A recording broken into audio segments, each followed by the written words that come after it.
too much GH. Many have come and many have gone, but you are a great kankamukashos ability, worth being beheld by every optical nerves. That saith the papacy. Keep watching Too Much GH, and you'll get the best of entertainment, the best of everything you want. My name is Mahama. Keep watching Too Much GH. It's the best. Keep watching Too Much GH.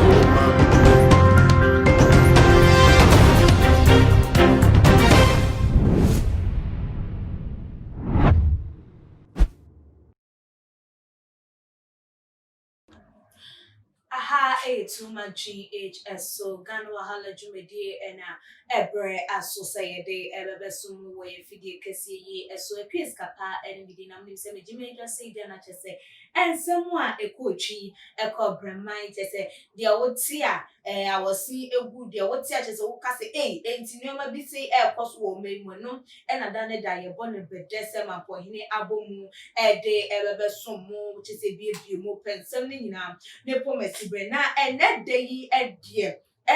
ensemwa yem papa Mr. Richard Asante ediababetu edwa enkwa edie busuafo esewani esese ye ka ede echo ni nyina esese eye NDC form gina womo gina nanse womo to mungu monti so ye demonstration protest ya womo keka se nya abato no na yisi ewiem na say one man kasa one frank tuni chese ye kind of flag bearer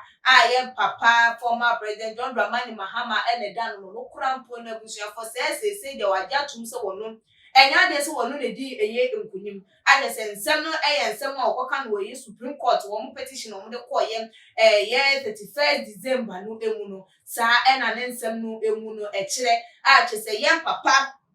our second vice chairman Ede Emma Swami constituency Ede Emma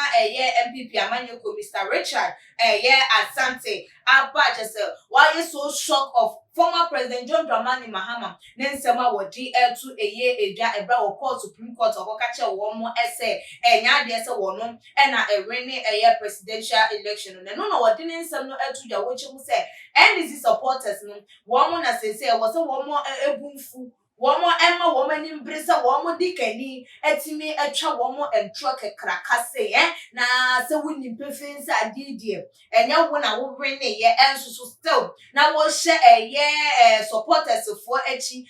push womo san mo protested mo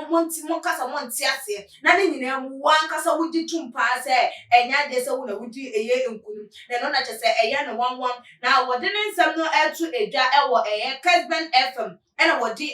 mu ese wo be advice NDC penimpa na se penimfo wo mo eda ano ene supporters no se wo mo entie the John Dramani Mahama former president work can because on one when him say the work can entro na one him say enya de nso say akonya no wo no ena edi elsom na ebusuafo apart from say work say enya wono ena ewene presidential election no was actually so enya MPP so ena ewene ye na womo protest ne womo nyoma womo no wo yes said the be ya easy besaba na wafa for re-election e dia ma only MPP and NDC na gum ne womo maka de CPP ne de keka wono ye ma me kwadon komo e de ne de chese womo enyenyi womo zinche ne yafa presidential yinimbrasa what MPP ni NDC pem and a ballot paper no also na wo man munu nsan konkoto aba ebiem for presidency no na yen hwe de wo be wini yeni wo mu front say de be ya wo mo mutuma agum ni ayi ni nyina no ebe baba be keka MPP ni NDC de no ni ya hwe de no kura ni ampa say wo no esefata say wo di akonya na nunti and a wo mo de protest no ehhye eso na ebusuafo say and Mr. Asante Richard Asante what the nsem no etu edwa say the former president only praised the call to order the EC to rerun another presidential election for MPP and NDC, claiming Nana Addo also didn't win the election. I was shocked after reading the NDC petition. Mahama admits he never won the election, and same as Nana Addo didn't. And didn't Nana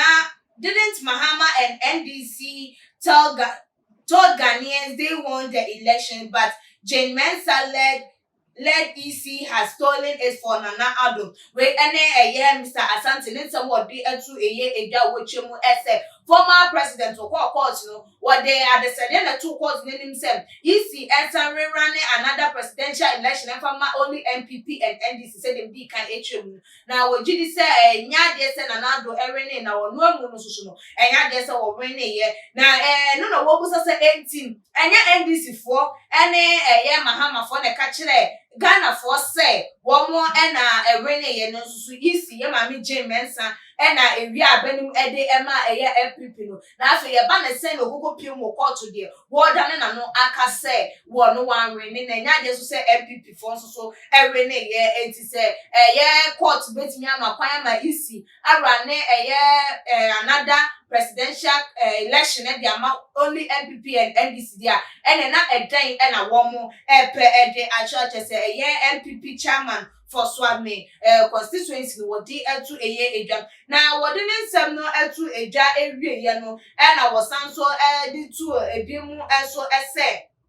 petition no I'm a key and your class NDC and Mahama a year and throw a chair a year Ghana for the same and what the to your saying.